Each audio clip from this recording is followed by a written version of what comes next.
Hey guys, it's Kharlia. How you going?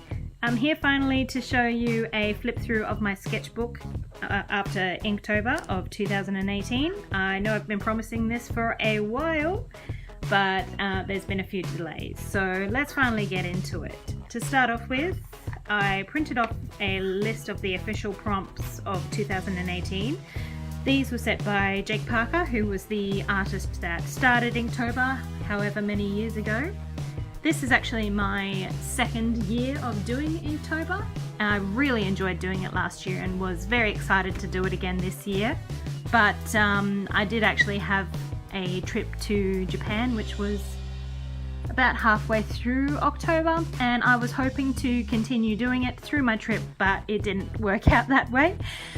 But I started to do the prompts when I got back home and caught up that way. So I did complete the prompt list, just not in the amount of time I was supposed to.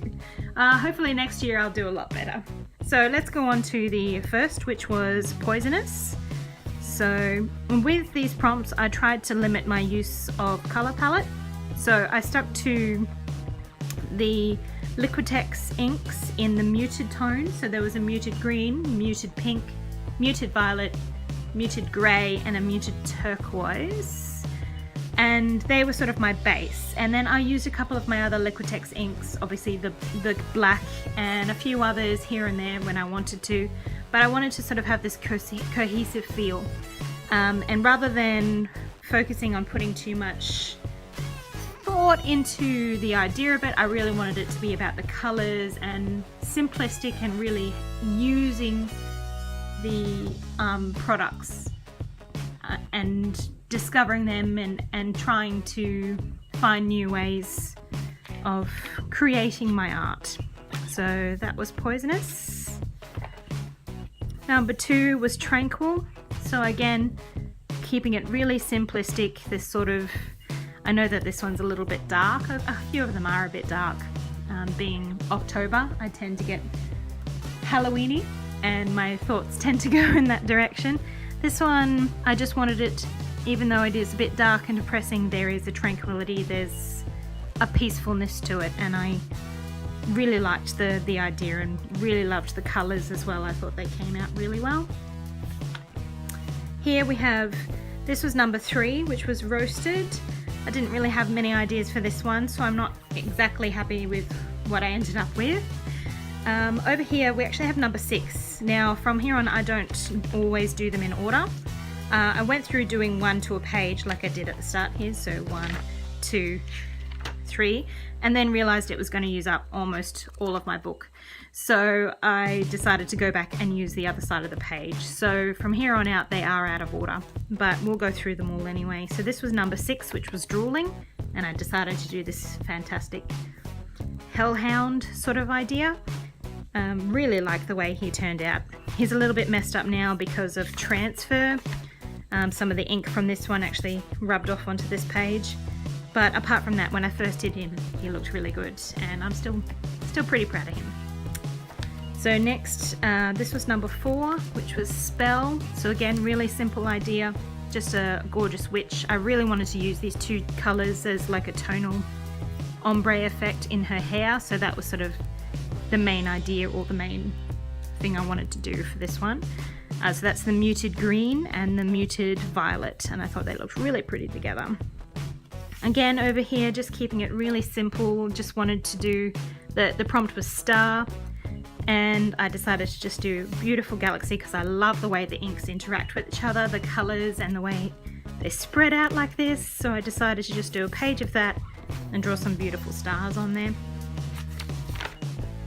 Here we had prompt number 5, which was chicken, which was my rendition of a basilisk.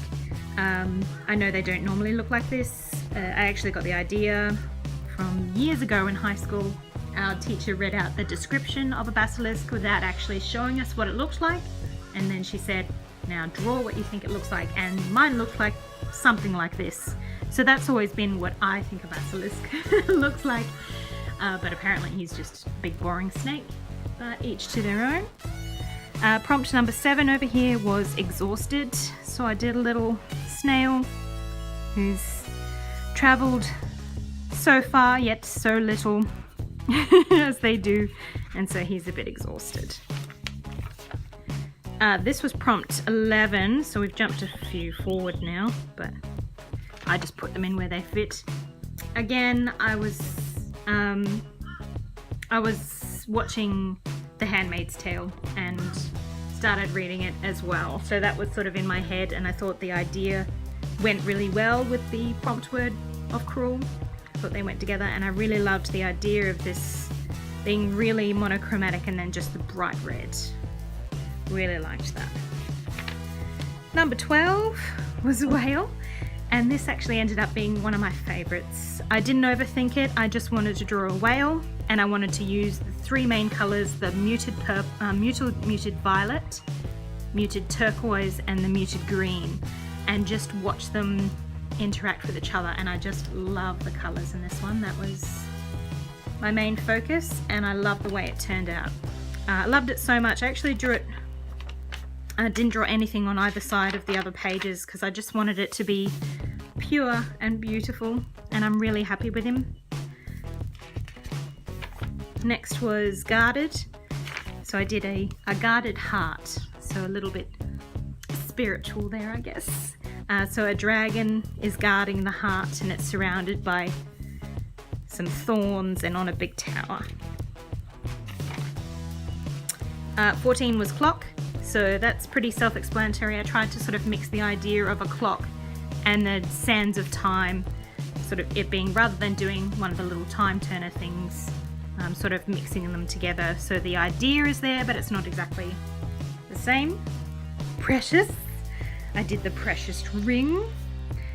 That one came along at a good time. I actually went to a movie marathon where I watched all three movies, one after the other, with a friend of mine, and then we got the prompt soon after, so it was very close to me at the time, so I really loved that. Okay, so we had, this was number 10 over this side, which was flowing, so I did this beautiful creepy character here with her tears flowing so much that she's drowning. And then over this side the prompt was number 15, it was weak, and I did a little saying instead of doing a picture for this one, and it was do not mistake my tears for weakness, and I thought they went really well together. It was sort of coincidental that they ended up beside each other, but I think they work really well together. Another thing here, I used a pen to draw the word and then went over it with water before it had set to give this sort of technique. So a lot of what I was trying to do was try different techniques and things like that and see what I liked and what I didn't like, and I was really happy with that.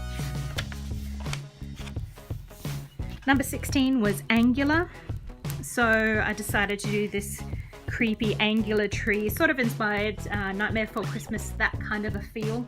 A lot of that was in my head at the time, obviously. Nightmare Before Christmas, Halloween, I went to Disneyland, so there's a lot of Nightmare Before Christmas there as well, and I just love that sort of jagged sort of a style of tree. And this side we had swollen, so we've got a beautiful puffer fish here that's swelled up. We did actually find a little, my mum bought a little fugu fish in Japan, so it was sort of fresh on my mind as well. Number 19 was scorched, so I tried to do a scorched earth with the sun. This is the only time I've really used that bright yellow. That was actually a pen, but I really wanted to make it bright, and the inks, because they're muted tones, they didn't really, none of them sort of brought that out. So this is where I start to depart a bit from, all of these ones sort of have the same color palette, and then from here on, probably because it's around when I started my trip, I got a little bit lax. I didn't I didn't stick to my own rules. I just wanted to get them done and sort of put my ideas down and finish it. So that was scorched. Number 18 was bottle. So I did a beautiful little forest inside a bottle. Number 21 over this side was drain. So I did the drain of a bathtub and sort of made it a little bit ominous, but it's not specifically symbolic. I just liked the idea of it being this like black hole in the middle of this tranquil and all swirling down there. 20, breakable. I was originally going to go something a little bit deeper than this. I was going to do maybe an anatomical heart and make it sort of, oh, it's all breakable and all of that, but I was so exhausted from my trip, I wanted to simplify things. I thought, I'm trying too hard and I just want to draw a beautiful little mirror and have it breaking. So I decided to go with that instead. Okay, this was number 22 and the prompt was expensive. And I decided to draw the most infamous expensive person I know of, which was Marie Antoinette. Hearsay or not, who knows. But this necklace is very famous. It was known as the Affair of the Necklace. It was an extravagantly expensive necklace that was commissioned, not by her, it was actually commissioned by someone else, but they didn't end up buying it and they tried to sell it to Marie Antoinette and she didn't want it, so they decided to spread bad rumors about her, something along those lines. I'm not going to get into the political side of things, but yes, it was ridiculously expensive and there was a rumor going around that, you know, the whole country was poor and she was wearing this ridiculous necklace.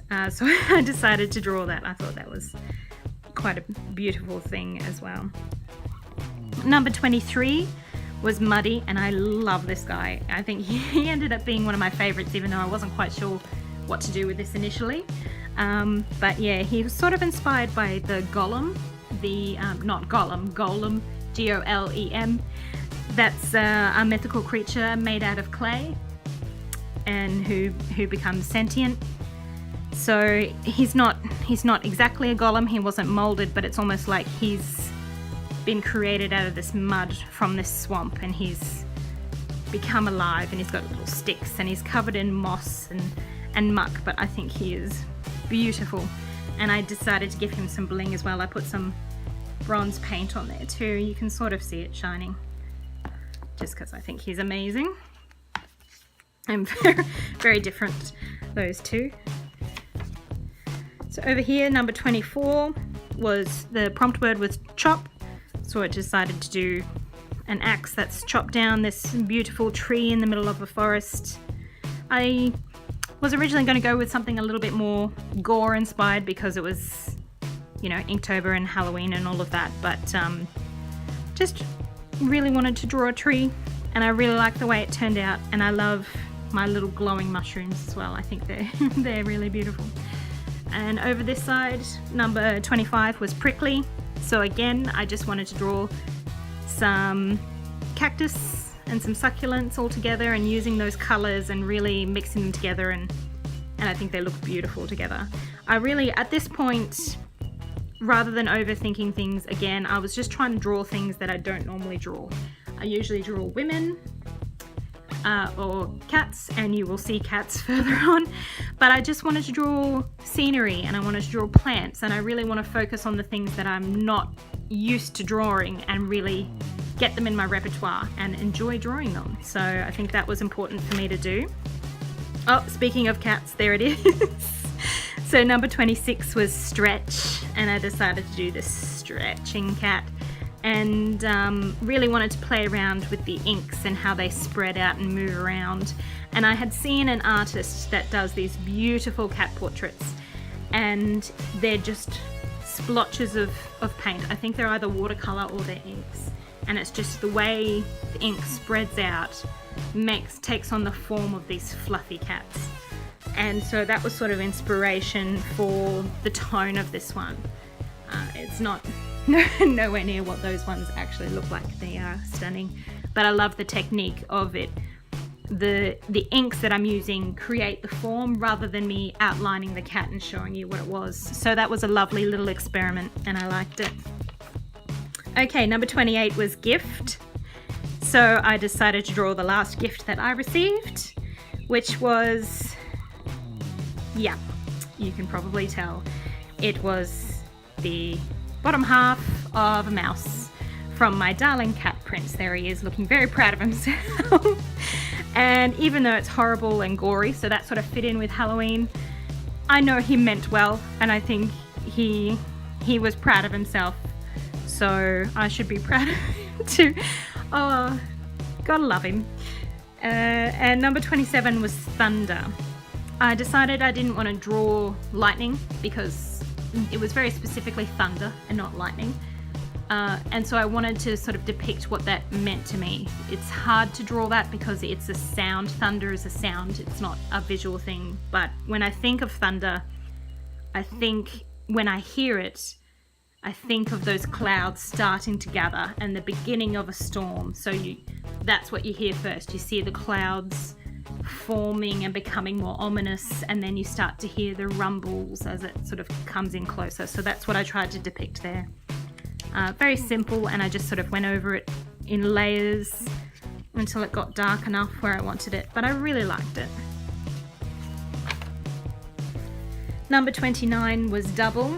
Again, I just sort of went the simple sort of Halloween-y theme, so I did a double-headed skeleton, really simple, basic, and obviously not anatomically correct, just a sort of cartoon style, and to do the inking on the outside, I love the contrast of the dark and the light. Number 30 was Jolt. I went through a lot of ideas for Jolt. It was a little bit harder. It's more of an action word, and we had just had thunder, so I didn't want to do like Jolt lightning. So I thought, what about Jolteon? He's one of my favorite Pokemon.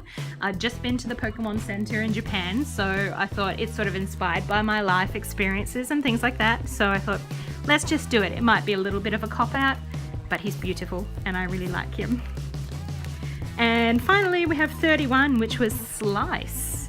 A lot of people went in the direction of gore for this one, slicing off bits and pieces. I decided to go for a ridiculously cute Halloween cake, slice of Halloween cake. So popped on the candy corn and the pumpkins and the skull and the bats and the spider webs, and just thought it's the perfect Halloween cake. So I thought that was a good way to end it.